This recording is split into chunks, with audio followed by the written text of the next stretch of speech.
అన్ని భాషల్లో కలిపి 300కు పైగా సినిమాల్లో నటించిన జయసుధ గారి వైవాహిక జీవితం విషాదాంతమైంది.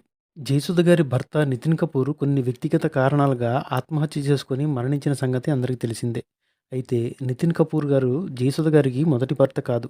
జయసుధ గారు కూడా 2 వివాహాలు చేసుకున్నారు. జయసుధ గారు ఇండస్ట్రీలో నటిగా కొనసాగుతున్న సమయంలో ఓ సినిమా కార్యక్రమంలో భాగంగా కాకర్లపూడి రాజేంద్ర ప్రసాద్ అనే ఒక వ్యాపారవేత్తతో తనకు పరిచయం ఏర్పడింది.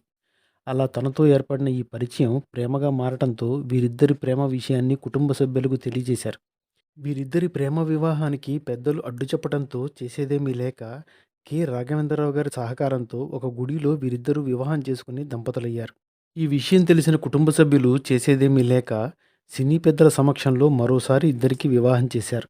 రాజేంద్ర ప్రసాద్ గారు వ్యాపారాలు చేసుకుంటూ ఉండగా జయసుధ గారు పెళ్లి తర్వాత కూడా సినిమాలో నటించారు.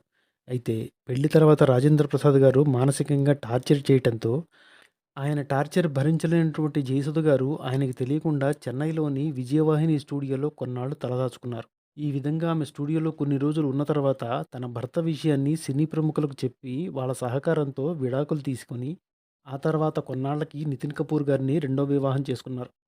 మొన్న మధ్య ఆమె మూడో వివాహం చేసుకోబోతున్నారన్న పుకార్లు వచ్చాయి. అందులో నిజం లేదని తేలింది.